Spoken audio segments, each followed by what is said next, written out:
तो इसकी प्रिपरेशन में सबसे पहले हम वुड को लेंगे और वुड को सबसे पहले वॉशिंग सेक्शन में ले जाया जाता है।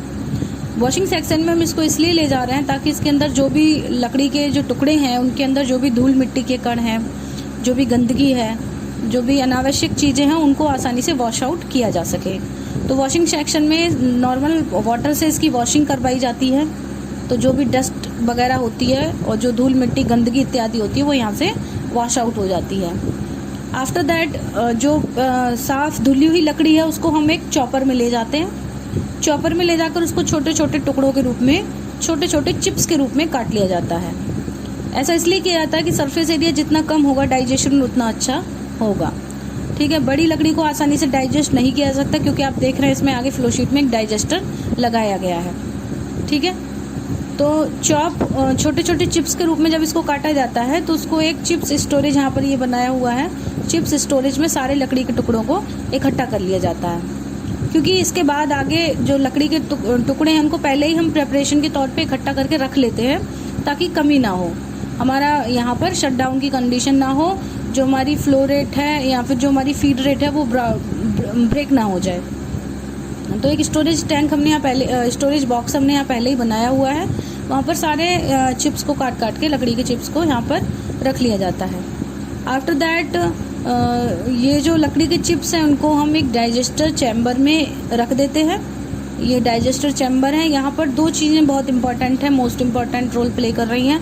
पहला तो एक टेम्परेचर इसका अच्छा खासा मेंटेन करना पड़ रहा है हमको, और जो दूसरी इम्पॉर्टेंट चीज़ है वो है इसका माध्यम। इसका माध्यम हमने कैसा रखा है, तो जो इसका माध्यम है वो एसिडिक मीडियम होना चाहिए।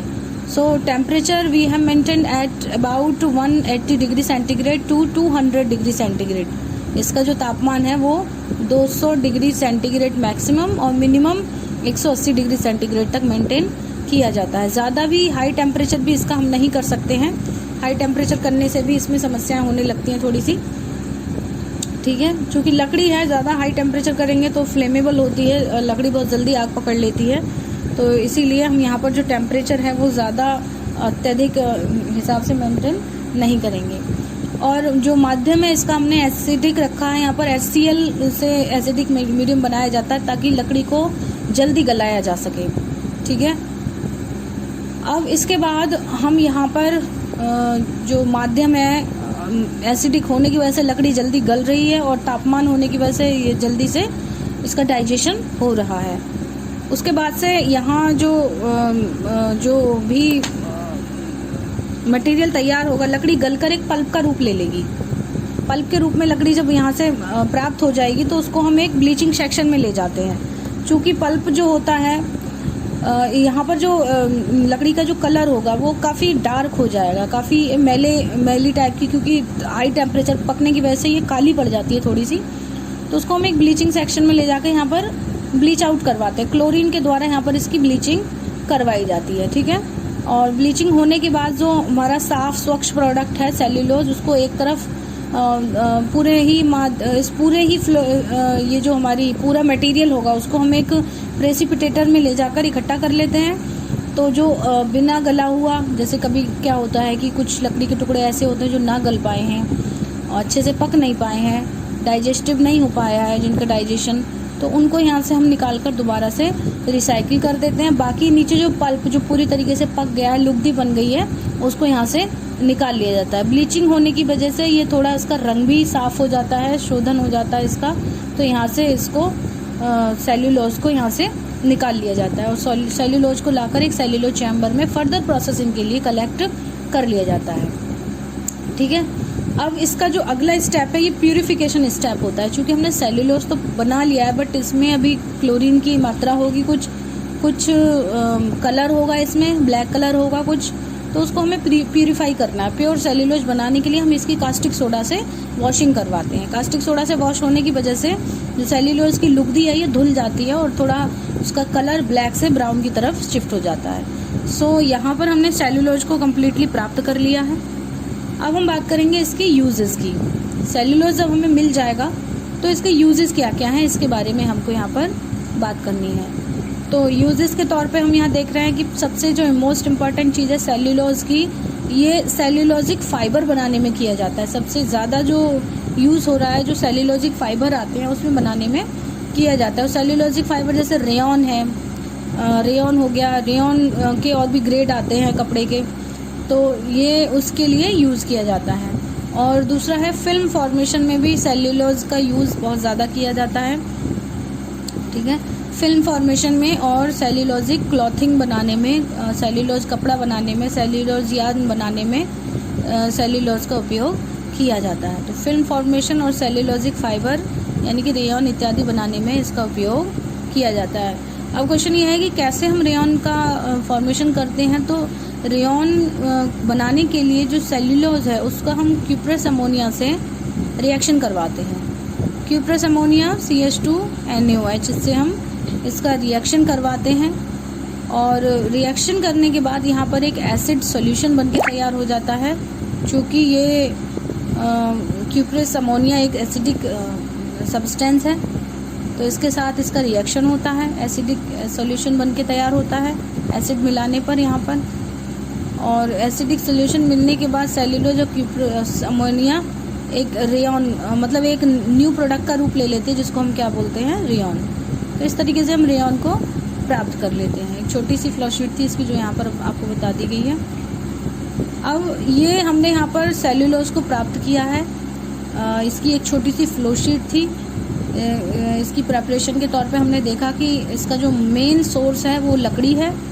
लकड़ी को हमने सबसे पहले वॉशिंग सेक्शन में लेके गए, उसके बाद उसको चॉप कर लिया, फिर उसके छोटे छोटे चिप्स काट लिए, चिप्स स्टोरेज में इकट्ठा कर लिए, फिर इसको एक डाइजेस्टर में ले गए। डाइजेस्टर चैम्बर में 2 चीज़ें का मोस्ट इम्पॉर्टेंटली ध्यान रखना है। पहला तो टेम्परेचर और दूसरा उसका एसिडिक माध्यम। एसिडिक माध्यम यहाँ पर HCl के द्वारा क्रिएट किया जाता है। और भी एसिड होते हैं, अगर हम H2SO4 को यूज़ करेंगे तो वहाँ पर सल्फ़र भी आ जाएगा। और सल्फ़र लकड़ी के लिए, और चूँकि अंदर टेम्परेचर वर्क किया जा रहा है यहाँ पर, तो थोड़ा सा डेंजरस हो सकता है। तो यहाँ पर हमें जो मेंटेन करके रखना है वो टेम्परेचर और एसिडिक मीडियम, तब ये डाइजेशन स्टार्ट इसका हो जाएगा। अब चूँकि यहाँ पर डाइजेशन स्टार्ट होगा तो इसका जो कलर है वो डार्क हो जाएगा थोड़ा, तो यहाँ पर ब्लीचिंग सेक्शन में लाकर क्लोरीन से इसकी रिएक्शन करवाई जाती है, ब्लीच आउट करवाया जाता है, जिसकी वजह से लुकदी फॉर्म जो है वो तैयार हो गया है। और यहाँ से जो रिसाइकलिंग है, जो नहीं गल पाया है या जो अनवांटेड पार्ट है, उनको हम यहाँ से निकाल के दोबारा से डाइजेस्टर में भेज देंगे। बाकी बचा हुआ जो पेस्ट है वो हमारा सेल्यूलोज होता है। इसकी फर्दर प्यूरिफिकेशन के लिए हम कास्टिक सोडा से इसकी एक बार रिएक्शन करा देते हैं। तो इस तरीके से हमने सेल्यूलोज को यहाँ पर प्राप्त कर लिया था। अब हमने इसके बाद यूजेस पढ़े थे। यूजेस में इसके जो 2 मेन सोर्सेज हैं, 2 मेन यूजेस हैं, वो है एक तो रेयॉन का फॉर्मेशन, और रेयॉन का जो फॉर्मेशन होता है वो क्यूप्रस अमोनिया के साथ रिएक्शन करवाया जाता है। बाद में एसिड मिला के माध्यम को एसिडिक बनाया जाता है, और तब हमें रेयॉन नामक क्लॉथ प्राप्त होता है, फाइबर प्राप्त होता है। और दूसरा जो मोस्ट इम्पॉर्टेंट इसका यूज़ है वो है इसकी फिल्म फॉर्मेशन। फिल्म फॉर्मेशन में भी सेल्यूलोज का उपयोग किया जाता है। अब हम बात करेंगे यहाँ पर सेल्यूलोज के डेरिवेटिव्स की। तो इसके जो सेल्यूलोज जो हमारा होता है, डेरिवेटिव कहने का मतलब यह है कि इसके को प्रोडक्ट, इसके सहायक उत्पाद कौन कौन से हो सकते हैं, मतलब वे उत्पाद जो सेल्यूलोज के द्वारा निर्मित होते हैं। तो कौन कौन से हैं इसके डेरिवेटिव्स। डेरिवेटिव्स का मतलब होता है सेल्यूलोज के द्वारा कौन कौन से उत्पाद बनाए जाते हैं। तो जब हम सेल्यूलोज की अल्कोहल के साथ रिएक्शन कराते हैं, ये भी एक प्रकार का इसका डेरिवेटिव था, रेयॉन भी।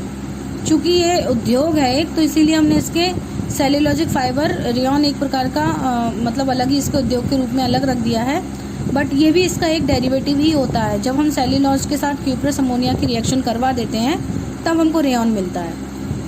अब हम बात करेंगे यहाँ पर इसके मेन डेरिवेटिव्स की। तो सेल्यूलोज की जब अल्कोहल के साथ रिएक्शन कराई जाती है तो 2 चीज़ें मिलती हैं यहाँ पर, एक तो ईथर और दूसरा एस्टर। तो सेल्यूलोज और अल्कोहल की रिएक्शन होने के बाद से हमें ईथर्स के प्रोडक्ट्स मिलते हैं, जिनको हम ईथर लिंकेज के नाम से जान रहे हैं, ठीक है। तो ईथर लिंकेज हमें यहाँ से ये मिलते हैं, और दूसरी चीज़ हमें एस्टर्स मिलते हैं, ठीक है। तो ये हमारे सेल्यूलोजिक डेरिवेटिव्स हो गए, ईथर और एस्टर, जो कि तब मिलते हैं जब हम सेल्यूलोज की अल्कोहल के साथ क्रियाएं करवाते हैं। तो इस तरीके से हमारा ये जो छोटा सा टॉपिक था सेल्यूलोज का, ये पूरा हो गया है। विटामिन हमने भी पहले कवर कर लिया था, और ये सेल्यूलोज, तो हमारी ये जो यूनिट थी साथ में, ये भी कंप्लीट हो गई है। जो इम्पोर्टेंट चीज़ें हैं वो आपको बताई गई हैं इसमें, और बाकी चीज़ें आप ध्यान रखेंगे। इस बार वैसे भी पैटर्न बदल गया है पेपर का, थ्योरी कुछ आएगी नहीं, केवल ऑब्जेक्टिव क्वेश्चन ही आएंगे। तो इसमें जो भी ऑब्जेक्टिव क्वेश्चन बन रहे हैं वो आप लोग तैयार कर लेंगे। Thank you so much.